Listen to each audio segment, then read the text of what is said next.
नमस्कार, रण क्षेत्र देख रहे हैं आप। आपके साथ मैं हूं लावनी विनीत। रण क्षेत्र में आज बात होने वाली है एक ऐसी दोस्ती की जो कभी खत्म नहीं होने वाली, जो कभी टूटने वाली नहीं है, बल्कि समय के साथ ये दोस्ती और ज्यादा मजबूत होने वाली है। बिल्कुल, प्रधानमंत्री नरेंद्र मोदी 2 दिनों के लिए 2 दिन के दौरे पे कहेंगे, वैसे तो 3 दिवसीय दौरा है।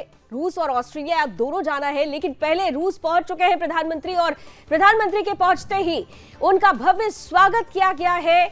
जैसे लग रहा था कि रूस प्रधानमंत्री नरेंद्र मोदी का स्वागत करने के लिए आतुर है। जैसे ही मॉस्को के वेनुकोवो एयरपोर्ट पर, इंटरनेशनल एयरपोर्ट पर प्रधानमंत्री नरेंद्र मोदी का प्लेन पहुंचता है, इसके बाद वहां का नजारा देखते ही बन जाता है। यहां पर सबसे पहले प्रधानमंत्री को गार्ड ऑफ ऑनर दिया गया है। बेहद खास ये दौरा इस लिहाज से भी है क्योंकि नरेंद्र मोदी तीसरी बार प्रधानमंत्री बनने के बाद पहली किसी द्विपक्षीय वार्ता के लिए, द्विपक्षीय दौरे के लिए निकले हैं और ऐसे में उन्होंने रूस को चुना है। रूस को चुनने के पीछे बहुत बड़े उद्देश्य है और इन सब के बीच महत्वपूर्ण ये भी है कि जिस तरह से नेटो की बैठक हो रही है, जिस तरीके से लगातार पश्चिमी देश रूस पर कई प्रतिबंध लगा रहे हैं, ऐसे समय में भारत का रूस के प्रति अपनी दोस्ती के समर्पण भाव को दिखाना बहुत बड़ा संदेश दे रहा है। आज के अगर खास कार्यक्रमों की बात की जाए तो प्रधानमंत्री नरेंद्र मोदी जैसे ही यहां पहुंचे, उनका भव्य स्वागत किया गया। फर्स्ट डेप्यूटी जो प्राइम मिनिस्टर है, उन्होंने स्वागत किया प्रधानमंत्री नरेंद्र मोदी का और इसके बाद उन्हें गार्ड ऑफ ऑनर दिया गया है। अब प्रधानमंत्री नरेंद्र मोदी कुछ ही देर में अपने होटल के लिए रवाना हो जाएंगे, जहां पर इंडियन डायस्पोरा से जुड़े हुए कुछ लोग जो भारतीय हैं, वहां पर उनका अलग ही अंदाज में स्वागत करते हुए नजर आएंगे। बहुत सारे ऐसे रूसी आर्टिस्ट हैं जो यहां पर प्रधानमंत्री नरेंद्र मोदी को गरबा के माध्यम से उनका स्वागत करते हुए नजर आएंगे, क्योंकि प्रधानमंत्री गुजरात से बिलोंग करते हैं और ऐसे में गरबा नृत्य करते हुए जब रूसी आर्टिस्ट नजर आएंगे तो सीधे तौर पर आत्मीयता दिखाने का प्रयास किया जाएगा। इसके साथ ही साथ आपको बता देते हैं कि यहाँ पर जो इंडियन स्टूडेंट्स है, 100 के लगभग जो स्टूडेंट्स होंगे, जो यहाँ के सेंट्रल यूनिवर्सिटी के स्टूडेंट हैं, मॉस्को में सेंट्रल यूनिवर्सिटी के स्टूडेंट हैं, इंडियन स्टूडेंट हैं, इंडियन ओरिजिन के जो स्टूडेंट हैं, उनके साथ प्रधानमंत्री की बेहद खास मुलाकात होने वाली है, बेहद खास बातचीत होगी, बेहद खास वो संवाद होगा। इसके बाद प्रधानमंत्री नरेंद्र मोदी खास तौर पर उस प्राइवेट डिनर पर जाएंगे जिसके लिए राष्ट्रपति पुतिन जाने जाते हैं कि वो अपने जो उनका पर्सनल जो कॉटेज है, जो हॉलिडे होम कहा जाता है, वहां पर केवल उन लोगों को लेकर जाते हैं जिनके साथ उनके बेहद खास, बेहद प्रगाढ़ रिश्ते होते हैं। यही वजह है कि रूसी राष्ट्रपति पुतिन ने प्रधानमंत्री नरेंद्र मोदी के लिए अपने उस होम कॉटेज को चुना है। प्राइवेट डिनर होगा और ये प्राइवेट डिनर केवल डिनर तक सीमित नहीं होगा, बल्कि कई ऐसे मुद्दे होंगे जिन पर आज बड़ी चर्चा हो सकती है। चर्चा इस लिहाज से भी काफी महत्वपूर्ण हो रही है क्योंकि लगातार ये देखा गया है कि रूस और चाइना के बीच के जो संबंध है वो बढ़ते जा रहे हैं। चीन रूस के करीब आ रहा है और ऐसे में भारत की जो चिंताएं हैं काफी हद तक बढ़ रही थी, लेकिन आज जो प्राइवेट डिनर के दौरान संवाद होगा, जो बातचीत होगी, उससे चीन को भी एक बड़ा जवाब देने का आधार तैयार हो सकता है। साथ ही साथ वो पश्चिमी देश जो लगातार रूस पर प्रतिबंध लगा रहे थे, वो पश्चिमी देश जो बार बार भारत को प्रोवोक कर रहे थे कि रूस को साइड करना चाहिए, उनके लिए भी ये जो मुलाकात है वो कई मायने में बड़ा जवाब देते हुए नजर आएगी, क्योंकि यहाँ पर खास तौर पर रूस और यूक्रेन युद्ध के दौरान भी हमने ये देखा, जब से युद्ध शुरू हुआ है भारत तटस्थ रुख अपनाता रहा है, भारत का रवैया तटस्थ रहा है, लेकिन भारत ने लगातार रूस के प्रति जो अपनी दोस्ती का भाव है उसे कम नहीं होने दिया। इतना जरूर था कि वो यूक्रेन के साथ भी वही सामंजस्य बनाकर चल रहा था, लेकिन रूस के प्रति जो दोस्ती का भाव है वो कम नहीं हुआ है। तटस्थ भाव दिखाते हुए भारत ने हमेशा से शांति की अपील की, क्योंकि भारत युद्ध का नहीं बुद्ध का देश है। इन सब के बीच प्रधानमंत्री नरेंद्र मोदी आज जब तीसरी बार प्रधानमंत्री बनने के बाद अपनी पहली द्विपक्षीय यात्रा पर है, ऐसे में रूस पहुंचकर पश्चिमी देशों को भी बड़ा संदेश और खास तौर से चीन को भी एक बड़ा संदेश देने का प्रयास करेंगे। चलिए, ये जो तस्वीरें आप देख रहे हैं, ये सीधी तस्वीरें आ रही हैं। होटल पहुंच चुके हैं प्रधानमंत्री नरेंद्र मोदी, जहां पर आप देखिए कि नमस्कार करते हुए भारतीय अंदाज में भारतीय संस्कृति की पूरी झलक यहां पर नजर आ रही है। भारत और रूस के जो संबंध हैं उन्हें सांस्कृतिक कार्यक्रम के माध्यम से भी सामने रखने का प्रयास किया जा रहा है। होटल पहुंचकर उनका भव्य स्वागत हुआ है। इस स्वागत के साथ ही साथ यहां पर आपको बता दें, रूसी आर्टिस्ट जिनकी तस्वीरें भी आप देख रहे हैं, वो गरबा नृत्य करते हुए नजर आ रहे हैं। और जैसा कि मैंने पहले कहा कि भारत और भारतीय प्रधानमंत्री नरेंद्र मोदी और रूसी राष्ट्रपति व्लादिमीर पुतिन की जो केमिस्ट्री है वो पहले भी हमने देखी है। दोस्ती की अगर बात की जाए तो भारत और रूस की दोस्ती ये आज की नहीं है, ये दशकों पुरानी दोस्ती है। चीन के समय जब युद्ध हो रहा था उस वक्त भी रूस ने अपनी एक बड़ी दोस्ती निभाते हुए भारत का साथ दिया था और तब से लेकर आज तक वही दोस्ती कायम है। पर्सनल केमिस्ट्री की अगर बात की जाए तो पुतिन के साथ नरेंद्र मोदी की केमिस्ट्री भी पहले भी कई मंचों पर देखी जा चुकी है, लेकिन इस बार जब वो तीसरी बार प्रधानमंत्री बनने के बाद पहली द्विपक्षीय दौरे पर रूस पहुंचे हुए हैं, तब जो तस्वीर है वो बिल्कुल अलग है, समय बिल्कुल अलग है, ये मौका बिल्कुल अलग है। और यही वजह है कि इस मौके पर रूस भी पूरा चौका लगाना चाहता है। रूस की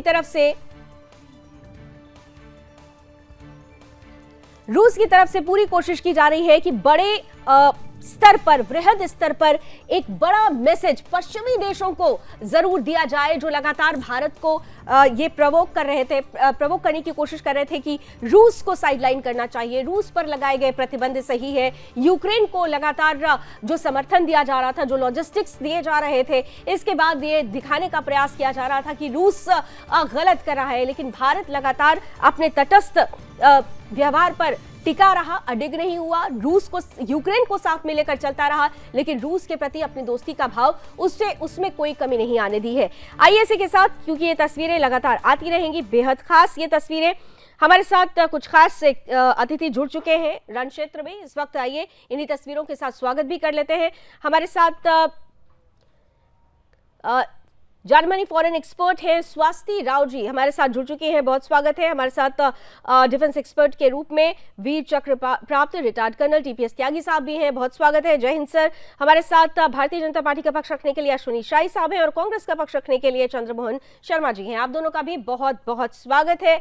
मैं सबसे पहले स्वाति राव आपके साथ शुरुआत करती हूँ, क्योंकि प्रधानमंत्री ने तीसरी बार जब शपथ ली उसके बाद ये देखना बहुत दिलचस्प होने वाला था कि वो पहली द्विपक्षीय वार्ता के लिए किस देश को चुनते हैं। 2014 में भूटान, 2019 में मालदीव, पहले पड़ोसी देशों को देखा और आज इस बार रूस पहुंचना कितने मायने में खास है भारतीय प्रधानमंत्री का ये दौरा? देखिए, बिल्कुल प्रधानमंत्री का जो ये दौरा है ये खास है। मैं कहूँगी कि ये लॉन्ग अवेटेड भी है और लॉन्ग ओवरड्यू भी है, क्योंकि इसके पहले जो मुलाकात है वो 2021 में जब राष्ट्रपति पुतिन भारत आए थे तब हुई थी, जब ये यूक्रेन युद्ध के पहले की बात है। उसके बाद यूक्रेन युद्ध के शुरू होने के बाद ये पहली इन पर्सन मुलाकात भी है, और एक तरह से जो एनुअल समिट जो बीच में डिसकंटिन्यू हो गई थी वो भी शुरू हुई है। अब प्रधानमंत्री मोदी ने जो ये रूस का रुख किया है अपने जो थर्ड टाइम पे गवर्नमेंट बनाने के बाद, जनरली ये ट्रेंड रहा है कि प्रधानमंत्री ने साउथ एशियन किसी ना किसी मुल्क को या साउथ एशियन कंट्री को चुना है इसके लिए। लेकिन इस बार हम देखते हैं कि प्रधानमंत्री ने जैसे ही सत्ता संभाली तो तीसरी बार, वैसे ही सबसे पहले वो G7 गए, जो कि G7 ऑफ कोर्स एक मल्टीलैटरल इंस्टीट्यूशन, एक तरह का फोरम है। उसके बाद फिर SCO में नहीं गए, लेकिन फिर जब बायलैटरल मीटिंग की बात आई तो उन्होंने रूस को चुना। तो इससे ऑफ कोर्स ये पता चलता है कि भारत अपनी मल्टी अलाइंड जो फॉरेन पॉलिसी है उसको लेकर बहुत गंभीर है। एक तरफ वेस्ट के साथ भी अपने नेशनल इंटरेस्ट का पालन कर रहा है और दूसरी तरफ रूस के साथ भी कर रहा है। और ये जो मीटिंग है, ये मीटिंग बड़ी जरूरी है, क्योंकि यूक्रेन वॉर के बाद से जो हमारे हिस्टोरिक टाइज हैं उसमें कुछ रीसेट भी करने की जरूरत है। और पर्टिकुलरली देखिए, जो ये बात है, इसका उदाहरण सबसे अच्छा एनर्जी सप्लाई के रूप में समझा जा सकता है, क्योंकि यूक्रेन वॉर के पहले हम रूस से ज्यादातर हथियार आयात करते थे, लेकिन युद्ध के बाद स्पेशली जो वेस्टर्न सैंक्शंस लगे रशिया पे और उसके बाद ऑयल रीराउटिंग हुई दुनिया में जिस तरह से, ऐसे में भारत एक मजबूत बायर के रूप में उभरा, क्योंकि डिस्काउंटेड ऑयल हमने खरीदा और उसके बाद हमने वेस्ट को वो रिफाइन करके दोबारा सेल किया। तो ऐसे में जो हमारा ट्रेड है वो तो बहुत ही अनप्रेसिडेंटेड रूप में बढ़ा, लेकिन उसके साथ ही ट्रेड डेफिसिट भी बढ़ा। तो सिमिलरली इस तरह के जो ट्रेड डेफिसिट है उसकी एसिमेट्री को कम करने के लिए हाईएस्ट लेवल पे डायलॉग की जरूरत है। दूसरा देखिए, 2+2 मैकेनिज्म एक बहुत इंपॉर्टेंट मैकेनिज्म होता है, भारत जो अलग अलग अपने क्लोज पार्टनर्स के साथ डिप्लॉय करता है। उदाहरण के तौर पे जो क्वाड पार्टनर्स है, सबके साथ भारत का 2+2 मैकेनिज्म है। यूके के साथ भारत का 2+2 मैकेनिज्म है। तो रशिया के साथ भारत का 2+2 मैकेनिज्म जब स्थापित हुआ था, उसकी एकमात्र मीटिंग दिसंबर 2021 के आसपास ही हुई और उसके बाद से वो नहीं हुई है। तो एनएसए लेवल पे डायलॉग जरूर होता रहा है हमारा, स्पेशली अफगानिस्तान के कॉन्टेक्स्ट में। फॉरेन मिनिस्टर्स की मीटिंग भी अलग अलग हुई है, जैसे लावरोव यहाँ आए हैं और सिमिलरली डॉक्टर जयशंकर भी रूस गए हैं। लेकिन जो 2+2 मैकेनिज्म है उसकी खास बात यह है कि वहां वो दोनों डिफेंस मिनिस्टर्स और दोनों फॉरेन मिनिस्टर्स दोनों देशों के साथ में आते हैं। तो ये जो फॉर्मेट है, इस फॉर्मेट पे मीटिंग को रिवाइव करने की जरूरत है। और इसके अलावा जो हमने पहले से साइन कर रखे हैं, जैसे 10 ईयर जो डिफेंस कोऑपरेशन एग्रीमेंट साइन कर रखे हैं, उसको भी हमें और अब कार्यान्वित करने की जरूरत है। तो इम्प्लीमेंटेशन पे जोर डालने की जरूरत है। जो स्ट्रक्चरल कुछ चैलेंजेस हमारे दोनों देशों के सामने निकल कर आए हैं यूक्रेन वॉर के बाद भी, उसको भी हमें टेकअप करने की जरूरत है और रिजॉल्व करने की जरूरत है। लेकिन अंततः कहीं ना कहीं ये बात भी सच है कि आज की डेट में भारत भी इस बात को लेकर कमिटेड है कि जैसा वेस्टर्न नैरेटिव है कि रूस पूरी तरह आइसोलेटेड है, ऐसा सच नहीं है। और भारत जैसे और बहुत सारे देश भी हैं जो रूस से अपने नेशनल इंटरेस्ट की वजह से एंगेज करते हैं। Russia remains to be an important part of the Eurasian order and relevant partner. तो ये हर तरह से मैं कहूंगी कि लॉन्ग अवेटेड और लॉन्ग ओवरड्यू है, और मुझे उम्मीद है कि इससे दोनों देशों की जो बायलैटरल टाइज है वो एक सही डायरेक्शन में इवॉल्व करेंगी, जैसे कि सही डायरेक्शन में इवॉल्व करेगी। लेकिन स्वाति, सबसे इंपॉर्टेंट ये हो जाता है कि how would you make a compatibility between the western countries and Russia, क्योंकि आप अगर देखें कि ये मीट ऐसे समय में हो रही है जब अमेरिका में नाटो की मीटिंग हो रही है, और तो ऐसे समय में वो कंपैटिबिलिटी जो है वो क्या भारत बना पाएगा, या एक जो मैसेज देने का प्रयास किया जा रहा है वो मैसेज भी पॉजिटिव रिजल्ट के रूप में सामने जाएगा? ये बहुत बड़ा प्रश्न उठ रहा है। मैं सहमत हूं आपकी बात से कि देखिए, एक बार तो ये भी समझना जरूरी है कि जो भारत बार बार कहता है मल्टी अलाइनमेंट के बारे में, कि मल्टी अलाइनमेंट अपने आप में कोई एंड नहीं है, मल्टी अलाइनमेंट एक मीन्स है। मल्टी अलाइनमेंट के जरिए हम भारत के जो राष्ट्रीय हित है उसको हम बेहतर ढंग से हम पूरा करने की कोशिश करते हैं, और सरकार की हमेशा यही नीति रहती है। कंपैटिबिलिटी की देखिए जहां तक बात है, आई थिंक रशिया के मामले पर, और जब मतलब आप ऐसा समझे कि जब भारत का जो डायलॉग है जब वो वेस्ट से होता है और भारत का डायलॉग जब रशिया से होता है, तो दोनों तरफ हम कोशिश करते हैं एक तरीके का बैलेंस बना के रखने की। इसलिए करते हैं क्योंकि हमारे जो सेट ऑफ जो इम्पेरेटिव्स हैं वो अलग अलग हैं। अब ये कहना कि ये बहुत आसान काम है, ऐसा बिल्कुल भी नहीं है। और जैसे कि आपको मालूम है कि कई बार भारत सैंक्शंस की परवाह किए बगैर और कई बार अपनी बहुत ही, मैं कहूँगी, प्रैग्मेटिक कूटनीति की वजह से उन सैंक्शन से हमने उनको मतलब उनसे वेवर भी प्राप्त किया है। चाहे वो S-400 जो हमने जो एयर डिफेंस सिस्टम्स बाय किए थे रशिया से 2018 में, उस वक्त पे, चाहे इस बार जो हम ऑयल ट्रेड कर रहे हैं रशिया के साथ, और आपने ये देखा कि कैसे हमने एक वेस्टर्न प्रेशर पे हमने गिवन नहीं किया। सिमिलरली जब रशिया की भी बात आती है तो वहां भी इस बात को रेखांकित करना जरूरी है कि यूक्रेन का भी मसला हो, हमने कभी भी अपनी न्यूट्रलिटी को कभी हमने छोड़ा नहीं। तो एक तरफ हमने भले ही रशिया की भर्त्सना नहीं करी कभी भी ओपनली, लेकिन ऑन दी अदर हैंड हमने यूक्रेन पीस समिट को लेकर जो इम्पोर्टेंट 4 जो शांति वार्ता हुई है, स्टार्टिंग फ्रॉम कोपेनहेगन और उसके बाद फिर जेद्दा, उसके बाद मोल्टा और उसके बाद लेटेस्ट स्विट्जरलैंड में, भारत ने अपनी जो सहभागिता है हर जगह दिखाई है। हाँ, ये अलग बात है कि जॉइंट स्टेटमेंट जैसी चीज पे हमने साइन नहीं किया, क्योंकि वो जॉइंट स्टेटमेंट पॉइंट जिस यूनाइटेड नेशन जनरल असेंबली से डिराइव हो रहा था, हमने वहां भी एब्सटेन किया था। लेकिन इसके साथ ही हमने यूक्रेन में ह्यूमैनिटेरियन असिस्टेंस के भी 15-16 बिल्कुल। कंसाइनमेंट्स यानी भेजे यानी हैं। सामंजस्य कैसे बैठाना है और कहां पर कौन सही है कौन गलत है, इसके आधार पर भारत ने अपना रुख हर मंच पर स्पष्ट रखा है। स्वास्थ्य, आप हमारे साथ बने रहिए। हमारे साथ कर्नल टीपीएस त्यागी साहब भी हैं। टीपीएस त्यागी साहब, आप इस दौरे को किस तरीके से लेते हैं, और वो भी ऐसे समय में जब हम सामरिक दृष्टि की बात करते हैं, जब हम चाइना की बात करते हैं, जब हम ये देखते हैं कि चाइना की जो गलबैयां हैं रूस से थोड़ी ज्यादा ही बढ़ती जा रही हैं, ऐसे में ये दौरा क्या एक बड़ा मैसेज देगा कर्नल साहब?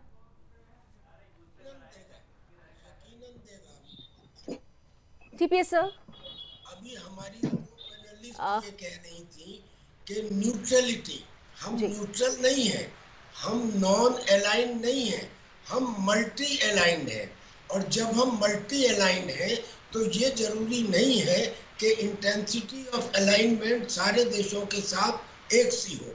इसको समझिए, जब पुतिन और शी जिनपिंग की मुलाकात हुई, उन्होंने कहा कि हम एक न्यू इरा ऑफ पार्टनरशिप कर रहे हैं, यानी कि एक न्यू वर्ल्ड ऑर्डर की शुरुआत कर रहे हैं। उस समय अमेरिका की तरफ से एक बयान आया, डेमोक्रेसीज है और दूसरी तरफ ऑटोक्रेसीज है। ऑटोक्रेसी मतलब चाइना एंड रशिया वगैरह। अब अमेरिका ने कहा कि हिंदुस्तान दुनिया की सबसे बड़ी डेमोक्रेसी है, लिहाजा वो हमारे साथ हैं। उनके इस भ्रम को तोड़ने के लिए एक ये मैसेज सीधे सीधे प्रधानमंत्री ने दिया रशिया जाके। दूसरी बात, 2014 में जब वो चुन के आए तो अपने पड़ोसी देश में गए, 2015 में चुन के आए तो अपने पड़ोसी देश में गए, यानी कि नेबर फर्स्ट वाली पॉलिसी का इस्तेमाल किया। इस बार वो रशिया गए, यानी कि फिर दूसरा एक सिग्नल और मैसेज अमेरिका को उसकी इनकंसिस्टेंसी बताने के लिए, इसलिए नहीं कि हम अमेरिका के अगेंस्ट हैं। और तीसरा, टाइमिंग, किस समय में ये विजिट हो रही है, जब नेटो कंट्रीज की मीटिंग चल रही है, उस समय में इन्होंने टाइमिंग चुना रशिया जाने का। यानी इन्होंने अमेरिका को इनडायरेक्टली दो चीजों का जवाब दिया।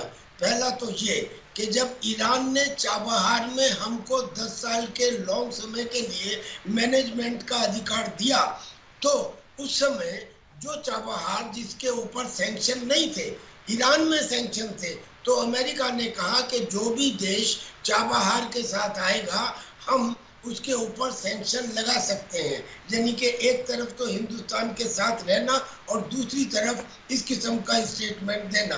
दूसरी बात, अमेरिका की आदत है कि वो अपने एलाइज के इंटरनल मैटर में इंटरफियर करता है, रशिया नहीं करता। तो उन्होंने इस बात के ऊपर कि अरे हिंदुस्तान में तो बड़ी इंटॉलरेंस बढ़ रही है, और कश्मीर के इशू के ऊपर उसने हिंदुस्तान के ऊपर प्रश्न उठाए। उनकी इनकंसिस्टेंसीज का भी एक सटल तरह से आंसर रशिया में जाके उन्होंने दिया। अब ये तो बात हो गई कि वो रशिया में क्यों गए। अब अपने देश की बात आती है कि अपने देश को उससे क्या फायदा हो रहा है। देखिए, पहले तो मैं डिफेंस की बात करता हूँ। SU-57 एक शायद एजेंडा रहने वाला है। अगर SU-57 हमें मिलता है तो यूं समझ लीजिए कि हमको चाइना के अगेंस्ट एक ज्योग्राफिकल एडवांटेज है। जो भी चाइना के एयरफील्ड है वो तिब्बत में इतनी ऊंचाई पे है, ऑक्सीजन इतनी कम है कि वहां के एयरक्राफ्ट में पेलोड भी कम रहता है और हवा में रहने की क्षमता भी कम। तो एक तो पहले हमको एडवांटेज, ऊपर से SU-57 जो चाइना के J-20 का मुकाबला करता है, 5th जनरेशन स्टेल्थ एयरक्राफ्ट है, वो मिलता है। लेकिन सबसे बड़ी बात कि ये सब शुरू होने से पहले जो एक चाइना का डर लग रहा है कि चाइना और रशिया बहुत नजदीक आ रहे हैं, रशिया ने दो बातें क्लियर कर दी हैं।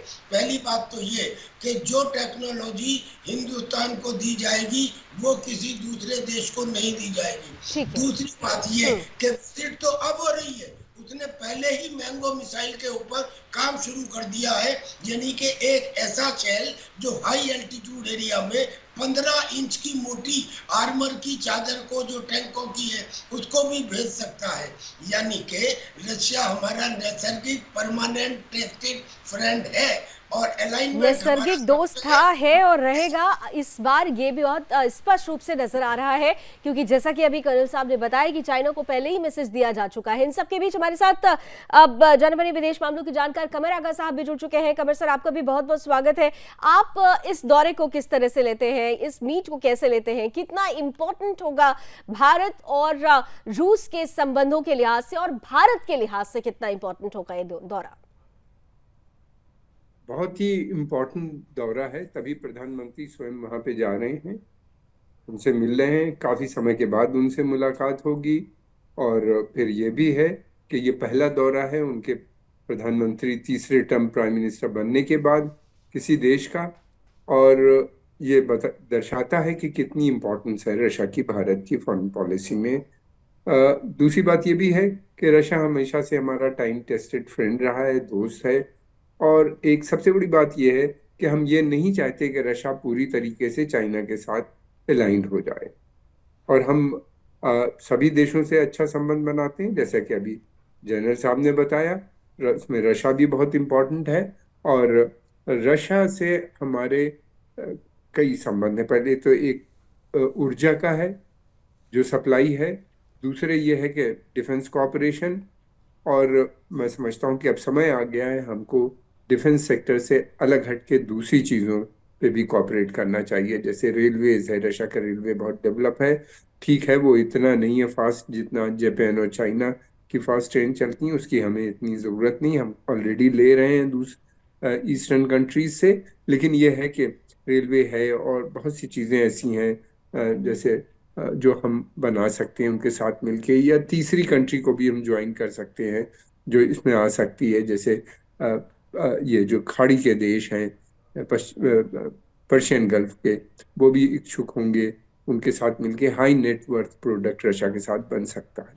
हमें ट्रांसफर ऑफ टेक्नोलॉजी में भी आसानी रहती है रशिया के साथ। ऐसे नहीं, रशिया के जो वेपन सिस्टम है वो सस्ते हैं, बहुत स्ट्रांग होते हैं, लाइफ बहुत होती है, उनके जो स्पेयर पार्ट्स होते हैं वो भी सस्ते होते हैं। इस तरह से। और फिर उसके अलावा हमारा बहुत सी चीज़ें ऐसी भी बन रही हैं जो उनके साथ मिलकर हम बना रहे हैं, जैसे ब्रह्मोस है और बहुत सी चीज़ें हैं, मैं समझता हूँ। और नए भी एग्रीमेंट हो सकता है इस दौरे में साइन हो। रशिया जो है, हमें ऊर्जा भी हमको मिलती है। $60 बिलियन की हमने ऊर्जा ली है उनसे, यानी गैस और तेल। और जबकि हमारा ट्रेड उनके साथ केवल $4 बिलियन का है, क्योंकि उनकी इकोनॉमी में इतनी नहीं है कि वो ट्रेड को बढ़ा सकें। लेकिन दूसरे तरीके से उसको बढ़ाया जा सकता है। लेकिन यह है कि हमको बहुत ज़्यादा डॉलर का या पैसों का लॉस नहीं होता। एक तो रूबल में ये ट्रेड है, और दूसरी बात ये कि हम इस तेल से को जो आता है, जो प्राइवेट कंपनीज हैं भारत की, वो खासतौर से रिलायंस हो या दूसरी हो, वो इसको इंपोर्ट करके और फिर ये भी करके रिफाइन करके यूरोप के भी देशों में पहुंचाया बेचा जाता है। यहाँ पे कमर आगा साहब, एक बहुत जल्दी से एक कमेंट मैं आपसे चाहूंगी, क्योंकि देखिए ये जो मीट है रशिया के साथ, जैसे आप सभी बोल रहे हैं कि एक नैसर्गिक पार्टनर रहा है, एक दोस्त रहा है, वो हमेशा रहेगा।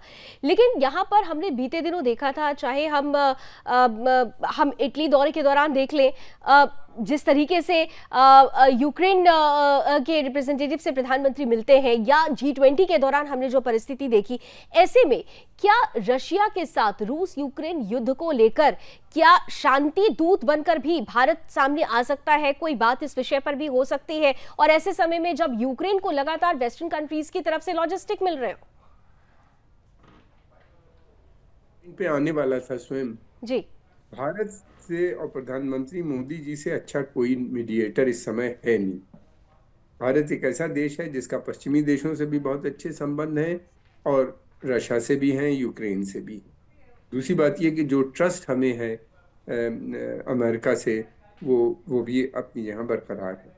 और भारत ने पहले भी इस तरह के रोल किए हैं, ढके छुपे या जैसे भी हों। मैं समझता हूँ कि नेटो की समिट चल रही है, उसमें वहाँ उनका जाना और फिर उसके बाद राष्ट्रपति पुतिन से मिलना हो सकता है। मुझे काफ़ी उम्मीद है कि ज़रूर कोई ना कोई वो पैगाम लेके अमेरिका का या यूरोपियन यूनियन का जी। उनके पास गया होगा। उन लोगों ने इस अपॉर्चुनिटी को कभी मिस नहीं किया होगा अमेरिकन ने, अगर वो चाहते हैं।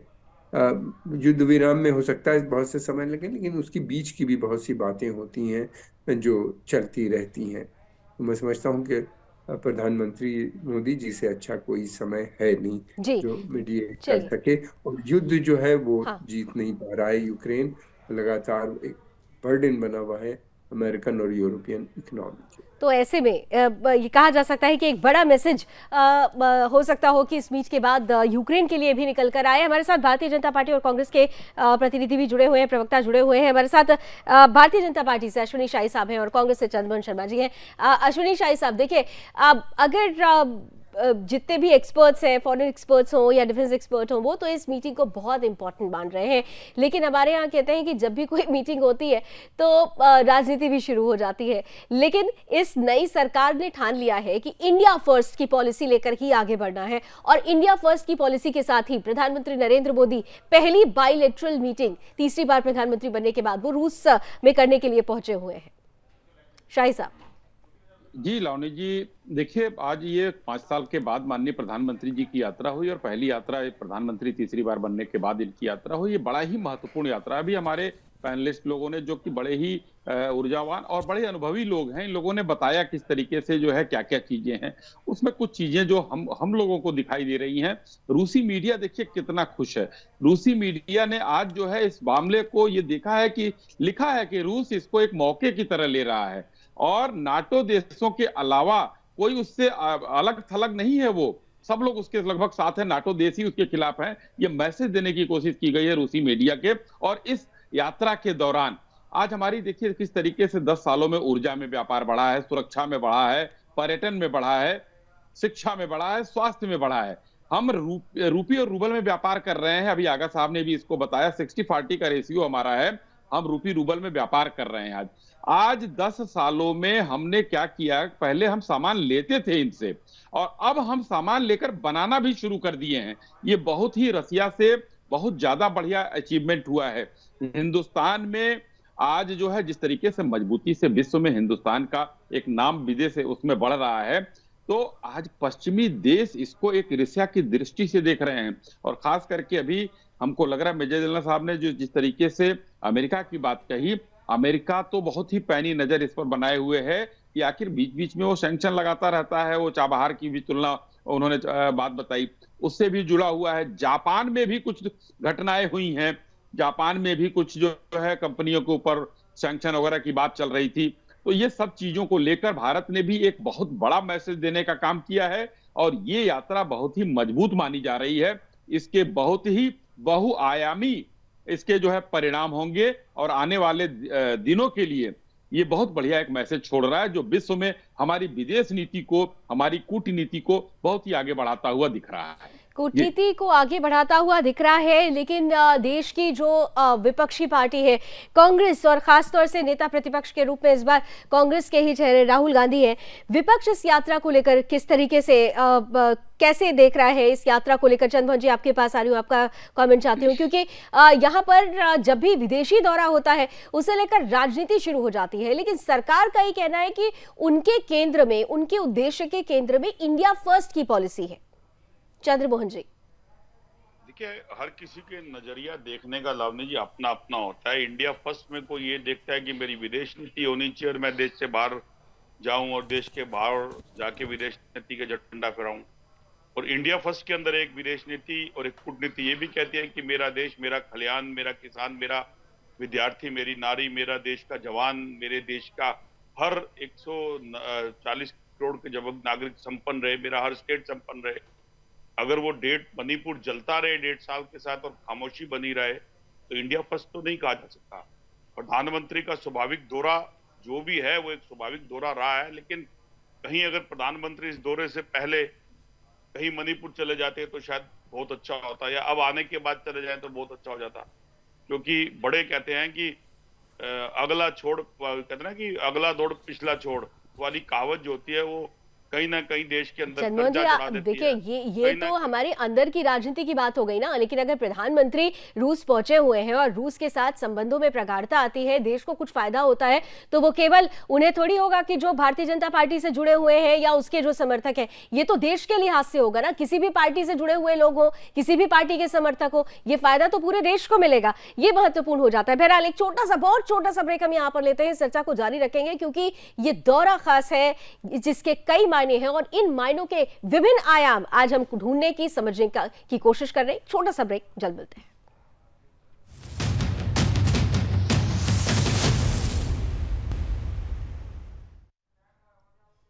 तो प्रधानमंत्री नरेंद्र मोदी रूस पहुंच चुके हैं, विभिन्न कार्यक्रम होने हैं, उन कार्यक्रमों से जुड़ी हुई तमाम तस्वीरें आती रहेगी, लेकिन इन कार्यक्रमों का केंद्र है वो दोस्ती जो ना कभी खत्म हुई थी, ना कभी खत्म होने वाली है, बल्कि और ज्यादा मजबूती के साथ आगे आने वाली है। देखिए सीधी तस्वीरें भी हम लगातार आपको दिखा रहे हैं, वहां पर जो रूसी आर्टिस्ट है वो किस तरीके से गरबा करते हुए, भारतीय संस्कृति को परिलक्षित करते हुए प्रधानमंत्री नरेंद्र मोदी के प्रति दोस्ती का अपना भाव दिखाते हुए नजर आए हैं। यहाँ पर कुछ ही देर में इंडियन डायस्पोरा के कुछ लोगों से मुलाकात भी होनी है प्रधानमंत्री की, फिर एक प्राइवेट डिनर है, खास तौर से वो प्राइवेट डिनर जो हॉलिडे होम है राष्ट्रपति पुतिन का, वहां पर होना है। और ये कहा जाता है कि पुतिन बहुत सिलेक्टिव लोगों को ऐसे प्राइवेट डिनर पर लेकर जाते हैं और भारत उनमें से है जो रूस के साथ हमेशा से दोस्त ही नहीं बल्कि उनका हमसफर बनकर साथ चलता रहा है सफर में। हमारे साथ सभी मेहमान लगातार जुड़े हुए हैं। मैं जल्दी से स्वस्ति आपके पास आते हुए, देखिए हमारे जितने भी आपसे भी पैनलिस्ट एक बात तो एक सुर में कह रहे हैं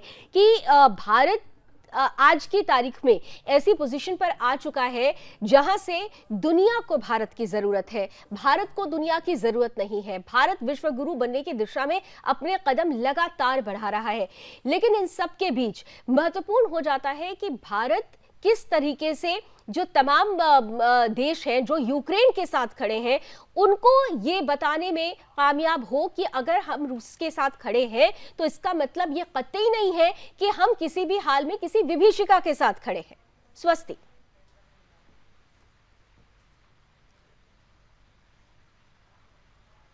स्वस्ति राव जी, क्या आपको मेरी आवाज आ रही है? चलिए शायद उनसे हमारा संपर्क टूटा है। कमर आगा साहब हमारे साथ जुड़े हुए हैं। कमर आगा साहब, यही प्रश्न मेरा आपसे भी होगा कि क्या भारत ये मैसेज आसानी से दे पाएगा कि रूस के साथ खड़े होने का मतलब यह कतई नहीं है कि वो यूक्रेन के प्रति जो रूस का भाव है, जो युद्ध चल रहा है, उस विभीषिका के साथ है? देखिए, भारत की फॉरेन पॉलिसी हमेशा से इंडिपेंडेंट फॉरेन पॉलिसी रही है। मोदी जी उसी पॉलिसी को उन्हीं ने आगे बढ़ाई। हमारा बाइलैटरल रिलेशन रशिया से भी है, अमेरिका से भी है, यूरोप के सभी देशों से है, यूक्रेन से भी है। तो जो पॉलिसी हमारी है यूक्रेन पे वो बनी रहेगी। और पिछली दफे जब प्रधानमंत्री की मीटिंग हुई थी प्रेसिडेंट पुतिन के साथ, तो उन्हीं ने उनको सलाह दी थी कि युद्ध का काल समाप्त हो गया है। मैं समझता हूँ कि ये बहुत अच्छी सलाह थी उनकी, और युद्ध से कोई मसले हल नहीं होते। और हमने देख लिया 9 महीने से गाजा की युद्ध चल रहा है, लेकिन अभी तक नहीं खत्म हुआ। युद्ध आप शुरू तो कर सकता है, कोई भी देश खत्म नहीं हो पाता। वो 2 साल से ज्यादा हो गया यूक्रेन वॉर चलते हुए, अभी तक खत्म होने की नाम नहीं लेता। और यही नहीं बल्कि यूरोप और अमेरिका की इकोनॉमी पे भी एक बड़ा बर्डन बना हुआ नजर आ रहा है। तो भारत जो है उसकी फॉरेन पॉलिसी इंडिपेंडेंट है, वाइब्रेंट है, और वो जो है किसी के दबाव में नहीं आता। और जो पॉलिसी है वो यूक्रेन के साथ अलग है हमारे रिश्ते, और रशिया के साथ अलग हैं, अमेरिका से भी हमारे अच्छे संबंध हैं। इसी तरह हमारी डीलिंग जो है इजराइल से भी है, ईरान से भी है, अरबों से भी है। तो भारत इंटरनल मामलों में या इनकी आपस की लड़ाइयों में भारत हस्तक्षेप नहीं करता। तो भारत की अपनी इंडिपेंडेंट पॉलिसी रही है। कर्नल टीपीएस सर, आपके पास आ रही हूँ। भारत की अपनी इंडिपेंडेंट पॉलिसी रही है, और ख़ास तौर से जैसा कि क्योंकि आप सेना से हैं, और सेना में if I am not wrong ये कहा जाता है कि जब हम कोई एक्शन लेते हैं तो वो मल्टी प्रोंग एक्शन होता है। क्या भारत बीते जो 10 साल हैं, उन 10 सालों के बाद अब जिस नए कार्यकाल में प्रधानमंत्री पहुँच रहे हैं, तीसरा टर्म है उनका, क्या आपको लगता है कि इस बार जो भारत की फॉरेन पॉलिसी होगी उसमें मल्टी प्रोंग एक्शंस नजर आएंगे? और उसी की ये पहली कड़ी कही जा सकती है कि उन्होंने बायलैटरल मीट के लिए सबसे पहले रूस को चुना है। बिल्कुल ठीक कह रही हैं लावनी जी आप। और ये ऐसा नहीं कि तीसरे टर्म में प्रारंभ हो रही है, ये प्रारंभ पहले ही हो चुकी है। देखिए, अगर भारत रशिया के साथ है, इसका ये मतलब नहीं कि वो यूक्रेन के खिलाफ है। क्या ये सच नहीं है कि बूचा में जब मैसेकर हुआ तो हिंदुस्तान ने बूचा के उस मैसेकर का निंदा की? और क्या ये सच नहीं है कि जब इजराइल के ऊपर अटैक हुआ हमास का, तो उन्होंने कहा कि ये आतंकवादी अटैक है, हम इसकी भर्त्सना करते हैं। मगर बाद में पैलेस्टीनियन के ऊपर जब ये हमले हुए तो उन्होंने सीज फायर को भी सपोर्ट किया। यानी मल्टी अलाइनमेंट, सब देशों के साथ में alignment on the basis of issues, not on the basis of time, but on the basis of issues and keeping of the India first. अब ये बात जो हम कह रहे हैं, अब आप इसे दूसरे लोगों के मुंह से सुनिए। मैक्सिको ने ये सुझाव दिया कि यूनाइटेड नेशंस के सेक्रेटरी जनरल और ईसाइयों के पोप और नरेंद्र मोदी जी, इन तीनों का एक ग्रुप बना दिया जाए, एक कमेटी बना दी जाए और ये रूस और यूक्रेन के युद्ध के अंदर मीडिएशन कर सकते हैं। ये बात कहाँ से आई? दुनिया के दूसरे देशों की तरफ से आई। आज जैसा आपने शुरू में कहा, मुमकिन है कि नरेंद्र मोदी जी का रशिया में जाने के पीछे उद्देश्यों में एक उद्देश्य ये भी हो कि रशिया और यूक्रेन में किसी तरह पहले सीज फायर कराया जाए, उनको आपस में टेबल पे लाया जाए और फिर एक रीजनेबल कंप्रोमाइज दोनों देशों के बीच में कराया जाए। दिस इज ऑल बिकॉज हमने, हिंदुस्तान ने कभी किसी दूसरे देश के ऊपर आक्रमण करने के लिए किया ही नहीं, सोचा भी नहीं। और हमने हर देश को मदद की जब भी कोई इस किस्म का मौका आया या किसी आसमानी ताकत ने दुनिया को घेरा, तो हिंदुस्तान ने बगैर किसी लाग लपेट के मदद की, जो आज भी जारी है। और यही कारण है कि जब भी नरेंद्र मोदी जी किसी देश में जाते हैं तो वहाँ उनको हाईएस्ट ऑर्डर का से नवाजा जाता है, भारत को नवाजा जाता है। और मजे की बात तो ये है कि जो मुस्लिम कंट्रीज है, वो मुस्लिम कंट्रीज ने भी भारत को अपने सारे बड़े बड़े सम्मान दिए हैं पाकिस्तान के विरोध के बावजूद। Now this shows the beauty of this country, जो समावेशी है, जिसके डीएनए के अंदर ही सेकुलरिज्म है, सबका साथ, सबका विकास, वसुदेव कुटुंबकम, वसुधा ही कुटुंब है, उदार वृत्ति वालों का, इस किस्म के काम करने वाला केवल भारत देश है। और हमें यकीन है कि आने वाले समय में मीडिएशन का काम भारत को ही सौंपा जाएगा। मीडिएशन का काम भारत को ही सौंपा जाएगा, आप कह रहे हैं। मुझे लगता है कि पहले ही ये जिम्मेदारी भारत के प्रति दिखाई जा चुकी है कि जिम्मेदारी भारत को ही निभाना चाहिए, क्योंकि कई मुद्दों पर, कई मंचों पर हमने देखा था कि जेलेंस्की खुद इस बात को आगे रखते हुए नजर आए हैं कि अगर भारत चाहे तो ये युद्ध रुक सकता है। अब ये देखना बहुत दिलचस्प होने वाला है कि भारत इस दौरे में यूक्रेन युद्ध को लेकर किस तरीके की अपनी प्रतिक्रिया देता है, और वो भी ऐसे समय में, जैसा मैं बता रही हूँ कि प्राइवेट डिनर है।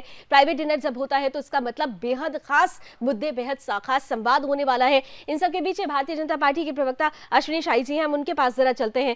अश्विनी जी, देखिए, एक बात तो तय है, जैसा कि अभी कमरागा साहब भी कह रहे हैं और कर्नल टीपीएस भी यही कह रहे हैं कि भारत इंडिया फर्स्ट पॉलिसी के साथ, इंडिपेंडेंट पॉलिसी के साथ, नई जो विदेशी जो नीति है उसमें साफ गोई और साफ नियत के साथ अपनी नियति को आगे ले जा रहा है। लेकिन इन सबके बीच में महत्वपूर्ण हो जाएगा कि आने वाले समय में, क्योंकि बहुत सारे ऐसे अभी मौके आएंगे जब भारत को पश्चिमी देशों के प्रति भी अपनी जो दोस्ती की कहानी है उसको स्पष्ट रूप से बताना होगा।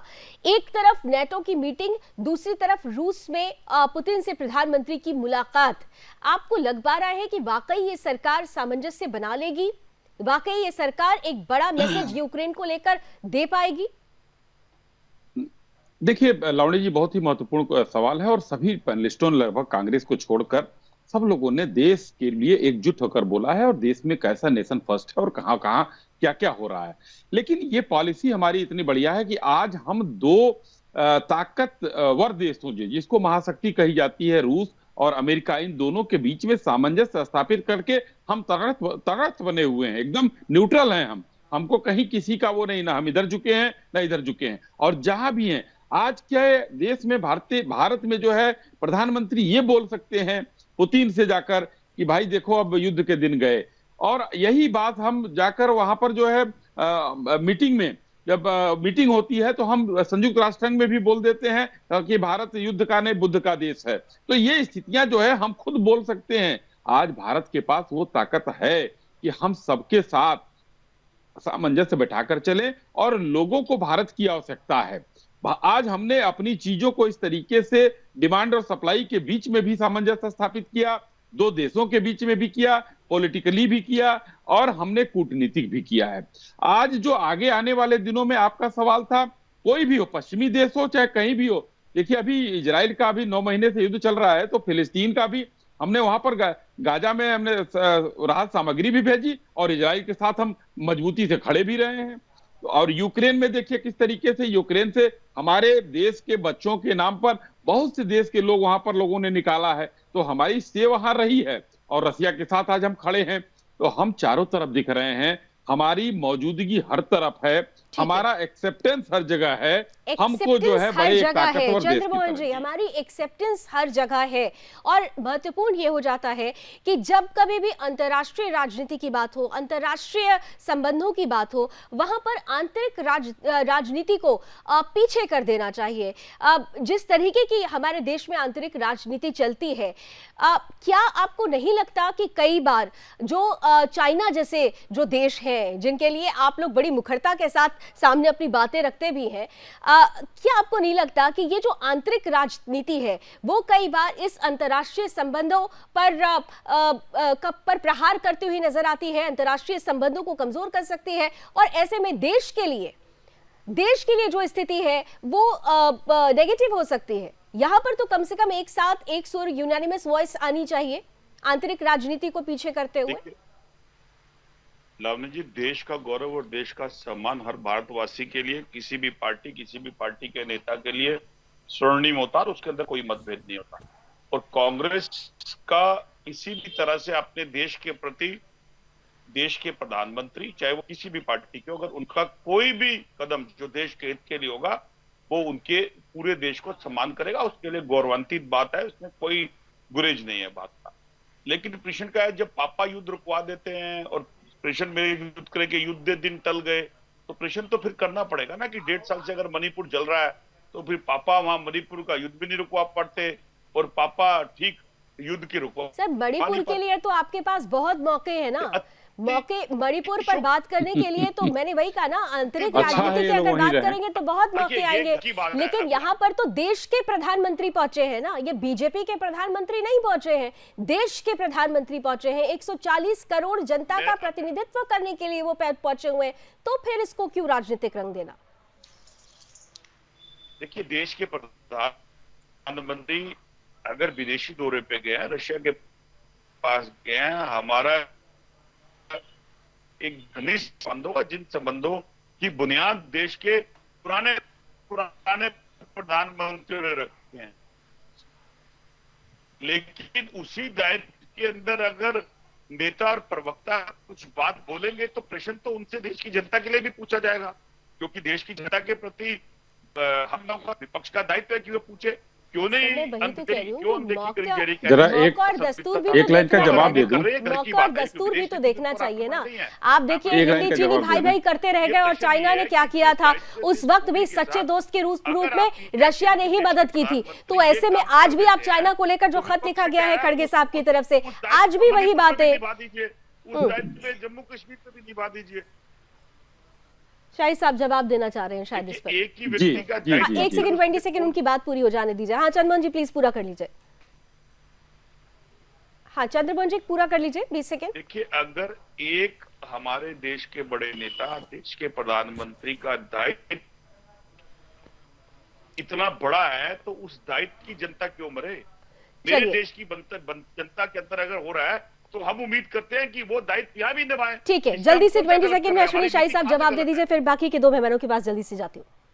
शाही साहब जल्दी से 20 सेकंड में हमें जवाब दे दीजिए। आज हिंदुस्तान को आज बनाने मुद्दा के लिए दूसरा था, पूरी लेकिन इन तरह लोगों ने मणिपुर और हर क्या देश क्या के किया। नागरिक के अंदर ये देखिए हिंदुस्तान राजनीतिक को गिद्ध वापस है, किया ये केरोसिन लेकर चलते हैं हाथ बोला में करिए। और जाकर कहीं छिड़क देते हैं। भाई आपको जाकर जो है तमिलनाडु में गए होते ना, वहां 70-75 दलित मरे थे, वहां नहीं जा पा रहे थे।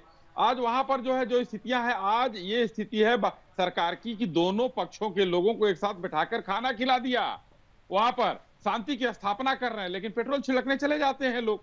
यहाँ हिंदुस्तान में संदेश खाली नहीं जा सकते हैं, तो आंतरिक चीजें बोल रहे हैं। और आज जो बात आप कर रही हैं, किसी का जवाब नहीं दिए। ईश्वर करें ये लोग इसी में रहें, ये राजनीतिक गिद्ध जो है यहाँ संदेश ठीक है। खाली ना जाए और हिंदुस्तान में है मणिपुर से लेकर और यहीं तक उलझे रह जाएं ये लोग। ठीक इनको है। बाहर की चीजें न दिखे, क्योंकि इनको हमेशा विपक्ष में बैठे रहना है और हमारा विरोधी ठीक है, करना। जी। आंतरिक राजनीति अपनी तरफ है, लेकिन कमर आगा साहब जब अंतर्राष्ट्रीय संबंधों की बात हो तो वहां पर राजनीति को थोड़ा पीछे कर देना चाहिए। हालांकि हमारे देश की विडंबना है कि उस राजनीति से कोई भी पार्टी बच नहीं पाती है। बहरहाल मेरा प्रश्न आपसे सीधा सीधा है सर कि प्रधानमंत्री नरेंद्र मोदी जिस समय रूस पहुंच रहे हैं, उस टाइम को लेकर बहुत चर्चा हो रही है, उस समय को लेकर बहुत चर्चा हो रही है। ये समय कितना इंपॉर्टेंट है, ये दौरा उस समय के साथ कैसे सामंजस्य बैठा रहा है? देखिए, ये दौरा बहुत इंपॉर्टेंट हो जाता है दो कारण से। एक तो हमारा जो दो पक्षीय रिश्ता है रशिया के साथ, और दूसरा इस समय हर तरफ जंग और वॉर चल रही है, युद्ध चल रहे हैं दो। और नेटो की फिर तीसरी तरफ ये कि नेटो की मीटिंग भी हो रही है, उसमें भी बहुत इंपॉर्टेंट डिसीजन लेने वाले हैं। उसके बीच में वहाँ पे जाना, भारत चाहता है कि यूक्रेन का ये युद्ध समाप्त होना चाहिए और गाजा में भी अमन शांति आनी चाहिए। 2 स्टेट सॉल्यूशन की बात करता है। प्रधानमंत्री वहाँ पे जो गए हैं तो न केवल इंडिया और रशिया के संबंधों पे बात करेंगे, बल्कि रीजनल और इंटरनेशनल इश्यूज पे भी बात करेंगे, जिसके अंदर गाजा भी होगा, यूक्रेन भी होगा, और हो सकता है कि वो मध्यस्थता की भी बात हो वहाँ पे। अगर कोई मैसेज अमेरिका या यूरोप ने दिया है तो उसको भी वहाँ पे लेके जाएंगे और बात करेंगे, ज़रूर कर रहे होंगे इस समय। और ये है कि आने वाले समय में रशिया से कैसे अच्छे संबंध बने और रशिया इंडिया मिल के किस तरीके से दूसरी जो कंट्रीज़ हैं, जैसे खाड़ी के देश हैं या वेस्ट एशिया के दूसरे देश हैं, वहाँ पे ज्वाइंट प्रोडक्शन, को प्रोडक्शन करके आगे बढ़े और उनके साथ भी मिलके कोऑपरेशन हो और आगे बढ़े।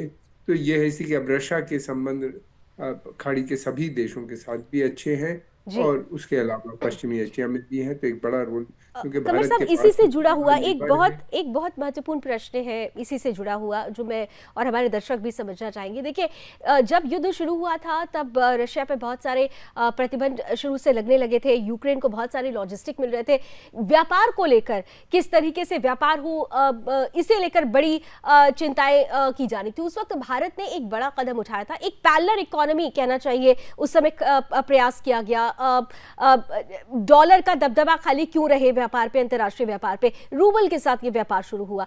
लेकिन ये प्रश्न लगातार उठता रहा कि ये कितना स्टेबल होगा, ये आने वाले समय में कितना ज्यादा स्थायित्व के साथ आगे बढ़ेगा। क्या आज के समय में भी वो प्रश्न मूल है, प्रासंगिक है, या उस प्रश्न का जवाब पूरी तरह से मिल चुका है? मैं समझता हूं कि 2-3 चीजें हैं। एक तरफ तो डॉलर आपस में रुपए और करेंसी में, लोकल करेंसीज में ट्रेड बहुत बढ़ने वाला है, और प्रधानमंत्री का दौरा जो है वो ब्रिक्स समिट अक्टूबर के महीने में है, उससे पहले हुआ है। तो मैं समझता हूँ उसके ऊपर काफ़ी एजेंडे पे भी बात होगी। भारत डी डॉलराइजेशन के फेवर में नहीं है, प्रधानमंत्री ने ये बात कही है, मगर साथ में भारत जो है वो ये भी कहता है कि लोकल करेंसी यानी इंडियन करेंसी में ट्रेड होना चाहिए। उसने यूएई के साथ भी एक एग्रीमेंट किया है और दूसरे देशों से भी बात कर रहा है। रूबल तो चल ही रहा है हमारा उन रशिया के साथ। तो भारत एक तरफ तो अपनी करेंसी को भी प्रमोट कर रहा है। अगर ब्रिक्स कंट्रीज डिसाइड करते हैं, तय करते हैं कि वो लोकल करेंसीज में ट्रेड होगा, तो भारत उसके लिए भी वचनबद्ध रहेगा। तो इस तरह से देखना है, भारत ये नहीं चाहता कि अमेरिका बिल्कुल कमज़ोर हो जाए। जो नीयत है बहुत से देशों की, वो भारत की नीयत नहीं है। मैं समझता हूँ मल्टी पोलर वर्ल्ड ज़रूर इमर्ज हो रहा है, लेकिन इस मल्टी पोलर वर्ल्ड में नंबर 1 अमेरिका ही रहेगा। अमेरिका के पास जो टेक्नोलॉजीज हैं जो अमेरिका के पास जो इस तरह की टेक कंपनीज हैं जो ट्रिलियंस ऑफ डॉलर की है, ये सारी कंपनीज अगर देखा जाए, ये टेक्नोलॉजी अभी दूसरे देशों के पास नहीं है, जो अमेरिका को बहुत स्ट्रांग बनाती है, जो अमेरिका की इकोनॉमी को सबसे स्ट्रांग है।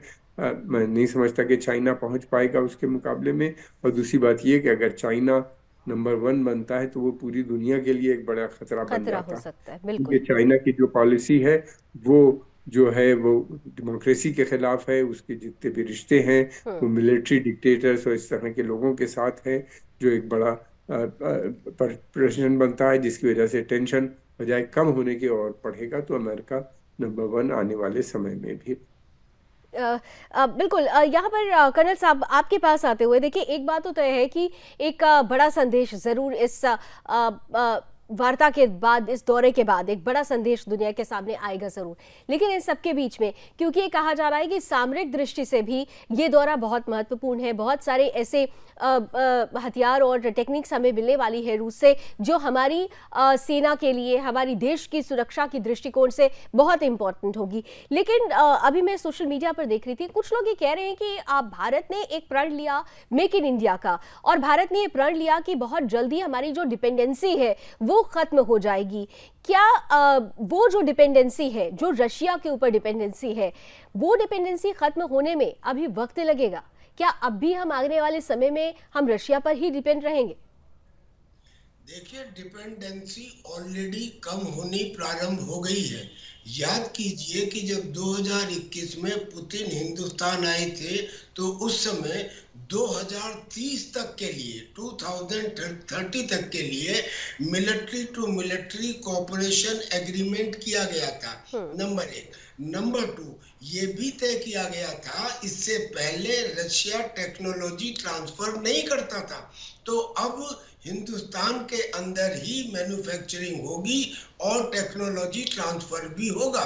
और ये जो हम बोलते हैं कि हम सब तरफ अपना अलाइनमेंट रखते हैं, यही स्थिति अमेरिका के साथ भी है। हमने अपने तेजस फाइटर एयरक्राफ्ट के लिए जो इंजन है उसका मैन्युफैक्चर हिंदुस्तान में ही बनाने के लिए उनके साथ एग्रीमेंट किया, जो एक बहुत बड़ा डिसीजन था।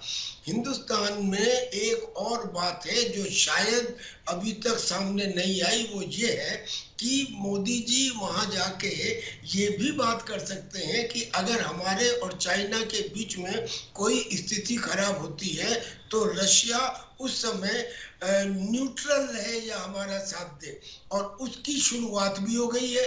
क्योंकि रशिया ने 2 बातें क्लियर की हैं। पहली तो ये कि मैं जो टेक्नोलॉजी हिंदुस्तान को दूंगा वो किसी दूसरे देश को नहीं दूंगा, और इसका उदाहरण उन्होंने दिया मैंगो मिसाइल, जिसके ऊपर हिंदुस्तान में काम शुरू हो गया। ये एक ऐसी अलग तरह की शेल है जो शेल करीब 2 किलोमीटर तक 15 इंच मोटी टैंक की चादर को भी पहले घुसती है और फिर एक्सप्लोड होती है, यानी कि 100% उसका तबाह होना निश्चित है दुश्मन के टैंक का। और ये टेक्नोलॉजी के ऊपर काम शुरू हो गया है। और फिर सबसे बड़ी बात ये कि आप ना भूलें कि न्यू इरा ऑफ पार्टनरशिप, यानी कि न्यू वर्ल्ड ऑर्डर में पहले ही बहुत सारे देश अमेरिका के खिलाफ हो चुके हैं। अब लामबंदी चल रही है और उसमें रशिया हो, चाइना हो, ईरान हो, नॉर्थ कोरिया हो, और तो और वेनेजुला हो, क्यूबा हो, और या बहुत सारी प्रॉक्सीज हो, ये सब अब इन दोनों के लिए हिंदुस्तान इंपॉर्टेंट है। क्योंकि अमेरिका बोलता है कि वी आर डेमोक्रेसी और हिंदुस्तान सबसे बड़ी डेमोक्रेसी है, और जो बाकी है वो ऑटोक्रेसीज है जिनमें रशिया, चाइना वगैरह है। लेकिन हिंदुस्तान के लिए वो भी इम्पोर्टेंट है और उनके लिए हिंदुस्तान इम्पोर्टेंट है, लेकिन कम। अमेरिका को ज्यादा जरूरत है हिंदुस्तान की चाइना को बैलेंस करने के लिए, उतनी जरूरत रशिया की नहीं है। लेकिन रशिया का हमारे साथ जो रिलेशनशिप रही है वो अमेरिका से कई गुना अच्छी रही है, क्योंकि अमेरिका इनकंसिस्टेंट है और बायस्ड है। इनकंसिस्टेंट का मतलब कि एक समय था जब इन्होंने हमारे अगेंस्ट और पाकिस्तान की सपोर्ट में फ्लीट 7 भेज दिया था। इनकंसिस्टेंट है जब इसने चाबहार के ऊपर हमने कहा कि हम यहाँ काम करेंगे, हमने निवेश किया, तो वो धमकी देते हैं कि हम इसके ऊपर सैंक्शंस लगा देंगे, हमारी इंटरनल पॉलिटिक्स में इंटरफियर करता है। ये तो इनकंसिस्टेंसी है। और एक तरफ ये भी कहता है कि आप क्वेट में हमारे पार्टनर हैं। और बायस ये है, आप देखिए, मैं आपको लेटेस्ट एग्जांपल देता हूं। ईरान के अंदर चुनाव हुआ, उस चुनाव में वो व्यक्ति यानी कि जलीली जो खोमेनी के नजदीक था, उसको वो हार गया, और जो एक उदारवादी था वो जीत गया। उसके बाद भी अमेरिका कहता है नहीं जी, यहाँ के तो जो इलेक्शन थे वो रिग्ड है, यहाँ के इलेक्शन गलत है। यानी कि वो अपने फेवर के हिसाब से, अपने अमेरिका फर्स्ट नीति के हिसाब से गलत चीज को भी सही ठहराता है। यही कारण है कि अमेरिका के डॉलर की दादागिरी और उसके 700 से ज्यादा जो मिलिट्री बेसिस है ऑल ओवर द वर्ल्ड, किसी और दूसरे के देश के हैं क्या? कोई ऐसा देश है क्या जिसके इतने मिलिट्री अलायंसेस हो, चाहे उसमें क्वेड हो, चाहे उसमें स्क्वाड हो, चाहे उसके अंदर ऑस्ट्रेलिया के साथ हो या नेटो हो सबसे बड़ा। यानी इतना जरूर है कि कुल मिलाकर भारत विश्व स्तर पर यह बता रहा है कि भारत आज दुनिया की जरूरत तो है, लेकिन इसके साथ साथ भारत के लिए भारत प्रथम की नीति सबसे महत्वपूर्ण है। और इस भारत प्रथम की नीति के साथ, इंडिया फर्स्ट पॉलिसी के साथ ही वो लगातार तमाम देशों, तमाम मुल्कों के साथ सामंजस्य बैठाते हुए वैश्विक समावेशी विकास की बात कर रहे हैं। युद्ध को रोकने के लिए जो प्रयास करने की बात कही जा रही थी कि भारत से बहुत उम्मीदें हैं, यह माना जा रहा है कि भारत निश्चित रूप से इस वार्ता में बातें रखेगा। एक बड़ा संदेश इस वार्ता के बाद निकलेगा। लेकिन ऐसे समय में सबसे ज्यादा जरूरी हो रहा था चाइना को वो जवाब देना जो लगातार उसकी विस्तारवादी नीति को आधार दे रही थी। रशिया के साथ उसकी जो गलबैया बन रही थी, ग्लोबल साउथ में अपने आप को बॉस दिखाने का जो प्रयास चाइना की तरफ से हो रहा था, उसे एक बड़ा जवाब इस सब मीट से जरूर मिल रहा है। बहुत बहुत धन्यवाद, आप सभी हमारे साथ जुड़े, अपने अपने मन की बात और महत्वपूर्ण बातें विस्तार से साझा की। रण क्षेत्र में अभी बस इतना ही। एक छोटे से ब्रेक के बाद देखिए जवाब तो चाहिए सुदर्शन न्यूज के रेजिडेंट एडिटर मुकेश कुमार जी के साथ। जय हिंद।